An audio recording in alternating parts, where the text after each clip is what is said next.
प्रिय विद्यार्थियों एवं ज्ञान प्रेमी साथियों, अब एक नई श्रृंखला की हम शुरुआत कर रहे हैं, रामचरितमानस श्रृंखला। इसे समझिएगा, मैं ये श्रृंखला क्यों शुरू कर रहा हूँ। अक्सर मुझसे विद्यार्थी प्रश्न करते हैं कि सर आपका भाषा ज्ञान इतना मजबूत कैसा है। सीधा सा मुझे उत्तर नज़र आता है कि मैंने बचपन से ही रामचरितमानस का पाठ किया। मेरे माता पिता का प्रभाव मेरे पर रहा। मेरी नींद जब खुलती थी तो सुबह सुबह मेरे पिताजी मानस का पाठ करते रहते थे, या उस समय रेडियो में मानस गान चला करता था। पिताजी मानस पाठ करने वाले, माताजी मानस मंडली में जाकर मानस गायन करने वाली, और मैं खुद रामचरितमानस का पाठ करता था। तो ये धर्म की बातें तो है ही, लेकिन मैं एक हिंदी साहित्य का विद्यार्थी हूँ। मैंने आईएएस की परीक्षा यूपीएससी 1998, 1999, 2001 में 3 बार मैं मेंस में शामिल हुआ, जिसमें 2 बार मैंने लिटरेचर हिंदी सब्जेक्ट लिया। तो मुझे रामचरितमानस हिंदी साहित्य पे अपनी पकड़ बनाने का सबसे अद्भुत और श्रेष्ठ ग्रंथ लगता है। रामचरितमानस का रामचरितमानस का सुंदरकांड और कभी अयोध्या कांड, ये सब यूपीएससी के सिलेबस में भी रहे हैं, विद्यार्थी जानते होंगे। इन सब को पढ़ने से सहजता और सरलता से आपका भाषा ज्ञान बढ़ते जाता है। धर्म का धर्म, पुण्य का पुण्य, संस्कार का संस्कार, भाषा ज्ञान का भाषा ज्ञान, और रस छंद अलंकार का रस छंद अलंकार, सब कुछ आपको तुलसी के मानस में मिलता है। आप इसे हमेशा से सुनते हैं, पढ़ते हैं। भारत में हर जगह रामचरितमानस गाया जाता है, नवधा रामायण का आयोजन होता है। हर किसी को रामचरितमानस को देखने का, सुनने का, समझने का अपना नज़रिया होता है। किसी के लिए दर्शन का ग्रंथ है, किसी के लिए भक्ति का ग्रंथ है। मेरे लिए दर्शन, भक्ति, ज्ञान और वैराग्य के साथ साथ ये हिंदी साहित्य का भी अनमोल ग्रंथ है। तो हम पढ़ेंगे हर दिन कुछ ना कुछ नहीं, सीधे सिस्टम से। बालकांड से हम प्रारंभ करेंगे, श्लोकों का भी अर्थ समझेंगे, सारे दोहा, चौपाई, सोरठा भी क्रम से पढ़ते जाएंगे, और लगातार हम इस सीरीज को जारी रखेंगे। मैं चाहूँगा कि आप सभी इसे सुने, घर में प्रतिदिन इसके आप दोहे और चौपाइयों का अर्थ मुझसे जानते जाएं, और धीरे धीरे आप देखिएगा कुछ ही दिनों के अंदर आपका भाषा ज्ञान अभूतपूर्व तरीके से बढ़ जाएगा। आप तुलसीदास के भाषा ज्ञान के कायल हो जाएंगे। क्या लिखते हैं तुलसीदास, क्या रस, क्या छंद और क्या अलंकार का प्रयोग करते हैं। कदम कदम पर आपको वो चमत्कृत करेंगे।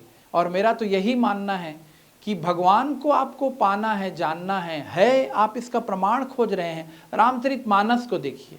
आलोचना करना बहुत आसान होता है तुलसीदास की, पर आप देखिएगा ऐसा ग्रंथ यदि धरती पर आया तो वो ग्रंथ ही अपने आप में इस बात का प्रमाण है कि भगवान हैं, उन्हीं से ये दुनिया चलती है, और उनकी कृपा के बिना इतना महान ग्रंथ आ ही नहीं सकता। तो हम अधिक बात नहीं करेंगे, सीधे हम शुरुआत करेंगे बालकांड के श्लोकों से, जहाँ से रामचरितमानस की शुरुआत होती है। उन श्लोकों का अर्थ समझेंगे, भक्ति का भी आनंद लेंगे और भाषा का भी आनंद लेंगे। श्री गणेशाय नमः। श्री जानकी वल्लभो विजयते। श्री रामचरितमानस प्रथम सोपान, श्री बालकांड। वर्णानामर्थ संघानाम, रसानाम छंदसामपि, मंगलानाम च कर्तारौ, वंदे वाणी विनायकौ। ये बालकांड का रामचरितमानस का पहला श्लोक है। पहली पूजा गणेश जी की होती है, पहली वंदना गणेश जी की होती है, और ज्ञान के जो पुजारी हैं सरस्वती माता की वंदना से अपने हर कार्य की शुरुआत करते हैं। तो तुलसीदास जी ने भी यहीं से शुरुआत की रामचरितमानस की। वर्ण मतलब होता है अक्षर, वर्णा नाम, अर्थ संघा नाम। वर्ण यानी अक्षर और अर्थ यानी उसका अर्थ। भाई अर्थ के बिना वाणी व्यर्थ है। तो वर्ण यानी अक्षर और अर्थ यानी अक्षरों का अर्थ, और संघ यानी उसका समूह। वर्णानाम अर्थ संघानाम रसानाम छंद सामपि। तो वर्ण है, अर्थ है, उनका समूह है, और रस है और छंद है।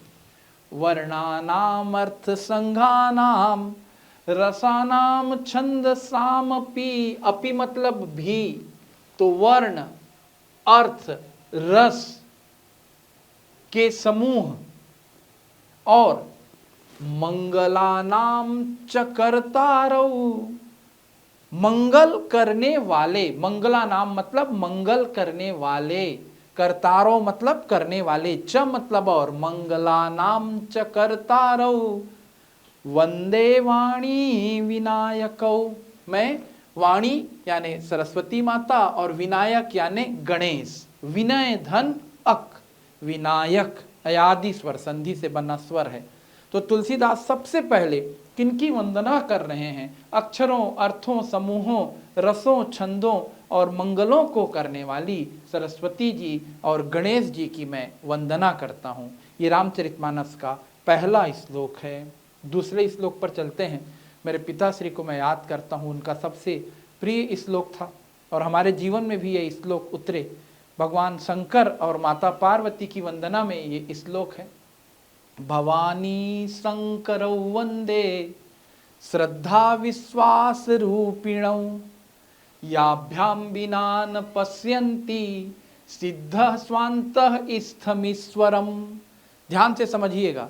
भवानी शंकरौ वंदे, भवानी मतलब पार्वती माता, शंकरौ मतलब भगवान शंकर। तो अब मैं पार्वती माता और भगवान शंकर की वंदना करता हूँ। कौन है वे? पार्वती और भगवान शिव।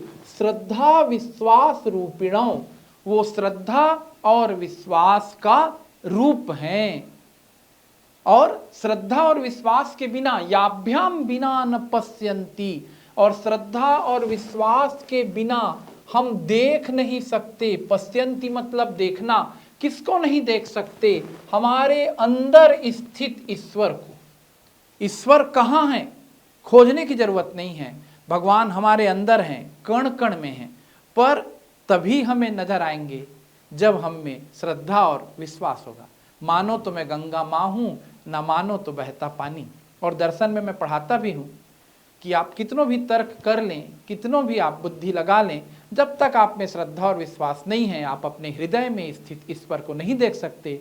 और जो भगवान शंकर हैं और माता पार्वती हैं, उन्हें श्रद्धा और विश्वास का स्वरूप मानकर तुलसीदास ने दूसरे श्लोक में उनकी वंदना की है।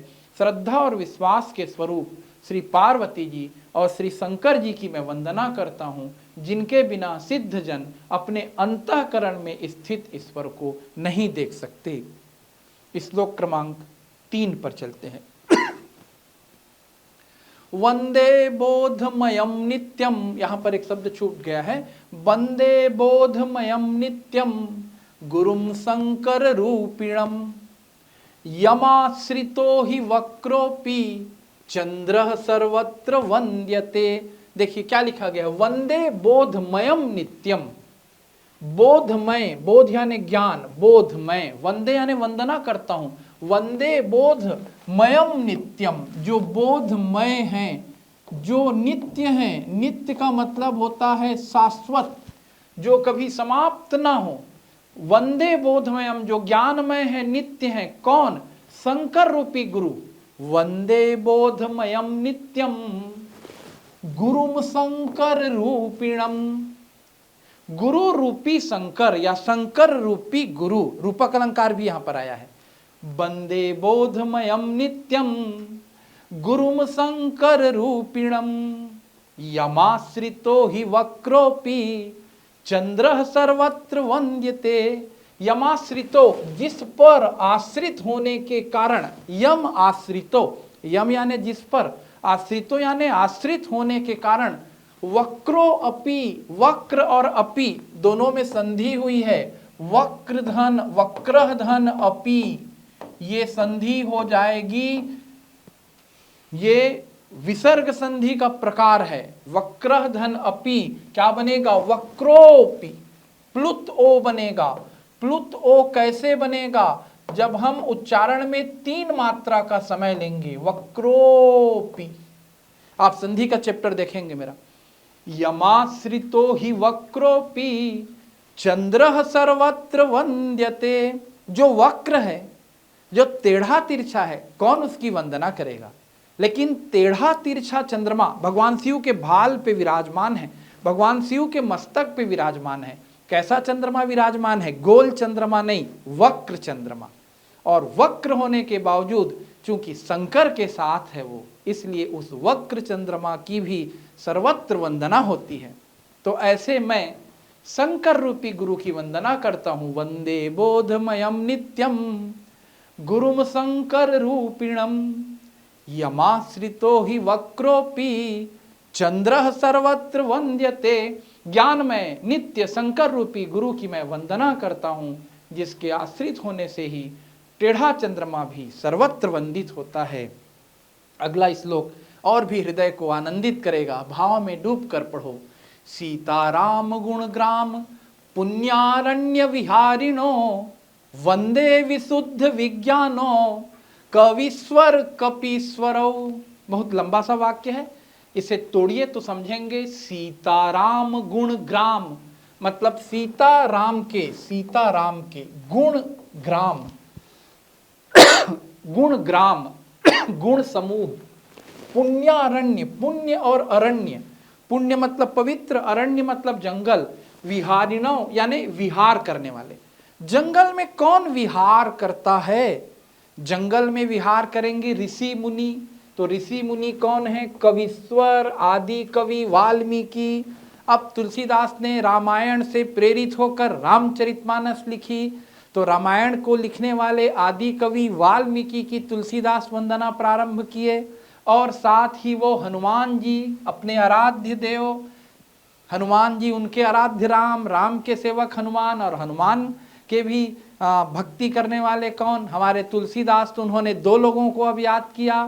पहले वाणी और विनायक की वंदना हुई, फिर माता पार्वती और शंकर की वंदना हुई, फिर गुरु रूपी शंकर की वंदना हुई। अब आदि कवि वाल्मीकि और कपियों के राजा कपीश्वर हनुमान की तुलसीदास वंदना कर रहे हैं। तो वाल्मीकि भी वन में रहते हैं, हनुमान जी भी वन में रहते हैं। और यहाँ पर रूपक अलंकार का तुलसीदास ने प्रयोग किया।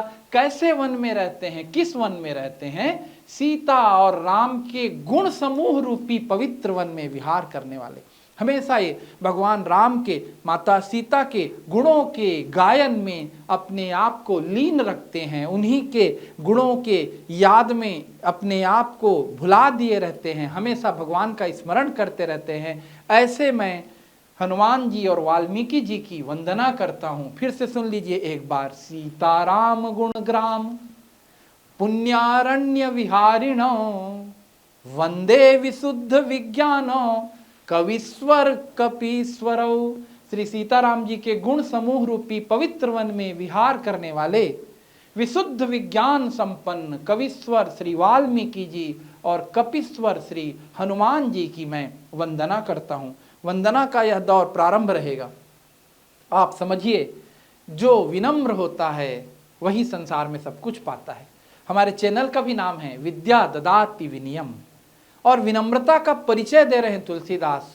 कुछ भी लिखने से पहले वंदना का सेक्शन बहुत लंबा जाएगा, देखिएगा बालकांड में बार बार सबकी विनय कर रहे हैं, सबसे आशीर्वाद ले रहे हैं। तो आप अपने बच्चों को सिखाइए, विनयशील बने, माँ बाप का सम्मान करें, बड़े बुजुर्गों का सम्मान करें, उनके आशीर्वाद से ही हम जीवन में आगे बढ़ते हैं। वंदना का ये कार्य जारी है।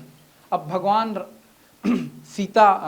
भगवान राम के साथ रहने वाली हम सबकी मातृ स्वरूपी, शक्ति स्वरूपी सीता माता की वंदना करते हैं भगवान तुलसीदास, और ज्ञान की अपनी अतिशय ऊंचाइयों का परिचय देंगे इस श्लोक में।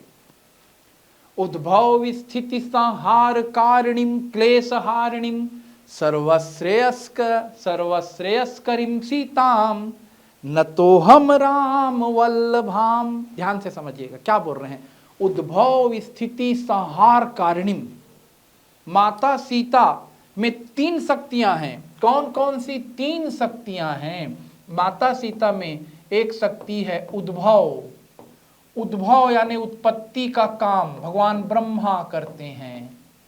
स्थिति यानी इस संसार के पालन पोषण करने का काम कौन करते हैं? भगवान विष्णु करते हैं। और संहार, इस संसार को संहार करने का काम, प्रलय लाने का काम भगवान शिव या रुद्र करते हैं। और आप GOD गाट करके आधुनिक लोगों के द्वारा भी शब्द को सुनते होंगे। G for generator, O for operator and D for destructor. तो जनरेटर, ऑपरेटर, डिस्ट्रक्टर, ये 3 शक्तियां हैं। और इन तीनों शक्तियों का एक साथ समूह दैवी शक्ति में है। तो जब हम हिंदी साहित्य के अनुसार चलते हैं तो भगवान राम के गुण गायन के माध्यम से तुलसीदास ने हिंदू समाज में समन्वय का प्रयास किया। तुलसी का काव्य हिंदी साहित्य में समन्वय की विराट चेष्टा कहा जाता है। जब आप रामचंद्र शुक्ल जी, हजारी प्रसाद द्विवेदी जी की समीक्षाएं पढ़ेंगे रामचरितमानस पर, तो आपका हृदय आनंद से ओतप्रोत हो जाएगा। उन्होंने तुलसी के काव्य को समन्वय की विराट चेष्टा कहा। तुलसी ने शैव और वैष्णव धर्म में समन्वय कर दिया। विष्णु की वंदना शिव से कराई, शिव की वंदना विष्णु से कराई। शक्ति के स्वरूप के रूप में माता सीता को प्रस्तुत किया और उसमें तीनों शक्तियों का उनमें समावेश कर दिया। ये श्लोक सुनिए, उद्भव स्थिति संहार कारिणी। माता सीता जो है उत्पत्ति करने वाली हैं, पालन करने वाली हैं, संहार करने वाली है, क्लेश हारिणीम, सभी प्रकार के कष्टों का हरण करने वाली हैं, सर्वश्रेयस्करीम सीताम, सभी प्रकार से कल्याण करने वाली है। नतोहम राम वल्लभाम, मैं नतमस्तक हूं, प्रणाम करता हूं राम वल्लभा, माता सीता को। अर्थ आप समझ गए होंगे। उद्भव स्थिति संहार कारिणीम, क्लेश हारिणीम, सर्वश्रेयस्करीम सीताम, नतोहम राम वल्लभाम। उत्पत्ति, स्थिति और संहार करने वाली, क्लेशों को हरने वाली तथा संपूर्ण कल्याणों को करने वाली श्री रामचंद्र जी की प्रीतमा श्री सीता जी को मैं नमस्कार करता हूँ, नमन करता हूँ, वंदन करता हूँ। अब इसके बाद अगला जो श्लोक है वो दर्शन की पराकाष्ठा है। जब हम दर्शन पढ़ते हैं तो शंकराचार्य ने अपने अद्वैत वेदांत में ब्रह्म सत्यम जगत मिथ्या की अवधारणा दी। उन्होंने कहा कि ब्रह्म ही सत्य है और यह संसार मिथ्या है। मिथ्या क्या है? न होते हुए भी होने का एहसास कराना। जैसे हम रस्सी में सांप समझते हैं और सांप समझकर भागते हैं, डरते हैं, वैसी ये संसार भी कुछ नहीं है, आभास मात्र है। जिस क्षण हम जानते हैं कि रस्सी नहीं है, ये सांप है, उस क्षण हमारा रस्सी से भय दूर हो जाता है। वैसी जिस क्षण हम जानते हैं कि ये जगत मिथ्या है, इस जगत से मोह माया सब दूर हो जाता है। कौन है इस जगत में हमारा अपना? सोचेंगे तो कोई नहीं। स्वयं हम अपने नहीं हैं। हमारा शरीर छूट जाता है, हमारे रिश्तेदार, हमारे माँ बाप, भाई बहन सब इस संसार में छूट जाते हैं। ये संसार माया है, मोह है। लेकिन माया और मोह में होने वाला संसार भी ब्रह्म की माया के कारण हमें वास्तविक प्रतीत होता है। बिल्कुल उसी तरह वास्तविक प्रतीत होता है जैसे रस्सी को कोई सांप समझते रहता है। इसे दर्शन के उत्कृष्ट उदाहरण के रूप में तुलसीदास ने प्रस्तुत किया। देखिए, यन मायावस्वर्त विश्वमखिलम ब्रह्मादि देवासुरा यत सत्वादि मृषेव भाति सकलम रज्जो यथा हेरभ्रमः यद पाद पल्लव मेकमेव ही भवाम्भोधि स्थिरस्वताम वंदेहम तम शेष कारण परम रामाख्यमीसम हरिम। बार बार समझिएगा इस श्लोक को। जिनकी माया के वशीभूत होकर, यन माया वशवर्ति विश्वमखिलम, जिनकी माया के वशीभूत होकर संपूर्ण विश्व ब्रह्मादि देवता और असुर हैं। यन माया वशवर्ति विश्वमखिलम, यन मतलब जिसकी, माया मतलब माया के वशीभूत होकर, विश्व अखिल मतलब पूरा विश्व, अखिल यानी संपूर्ण, निखिल यानी संपूर्ण, पूरा विश्व, ब्रह्मा देवता असुर सब वशीभूत हैं। यत सत्वादि मृषेव भाति सकलम रज्जौ यथा हेरब भ्रम, जिनकी सत्ता से रस्सी में सर्प के भ्रम की भांति यह सारा दृश्य जगत सत्य ही प्रतीत होता है। जैसे रस्सी में हम सांप समझते हैं, वैसी सारा दृश्य जगत हमें सत्य प्रतीत होता है, जबकि है यह माया। और जिनके केवल चरण ही भव सागर से तरने की इच्छा करने वालों के लिए एकमात्र नौका है तितिरसा। देखिए शब्द आ रहा है तितिरसा। हिंदी में हम लोग वन वर्ड सब्स्टिट्यूशन में पढ़ते हैं, तितिरसा का मतलब होता है तैरने की इच्छा, या इस भव सागर से तैर कर पार कर जाने की इच्छा। तो जो भव सागर से तैर कर पार करना चाहेंगे उन्हें नौका की भी जरूरत पड़ेगी, नौका से भी वो पार हो सकते हैं। तो भगवान राम के जो चरण कमल है, यद पाद पल्लव मेक, यद पाद पल्लव, जिनके चरण ही, चरण रूपी कमल, जिनके चरण ही भव सागर से तरने की इच्छा रखने वालों के लिए एकमात्र नौका है। उन समस्त कारणों से परे, वंदे हम तमसेस कारणम परे परम, यहाँ पर भी ब्रह्म की एक अद्भुत व्याख्या है। जो समस्त कारणों से परे है वही ब्रह्म है। आपने दर्शन में मेरा वीडियो सुना होगा ब्रह्म पर, अभी यहाँ पर मैं चर्चा नहीं करूंगा, बहुत लंबी चर्चा चली जाएगी। समस्त कारणों का कारण वही ब्रह्म है। ठीक है, आप समझिएगा इसे कभी बहुत विस्तार से, कि जैसे पानी गिर रहा है तो आप पढ़ेंगे वाष्पन के कारण गिर रहा है। वाष्पन क्यों हो रहा है? सूर्य में गर्मी है। सूर्य में गर्मी क्यों है? साइंस वाला बोलेगा नाभिकीय संलयन हो रहा है।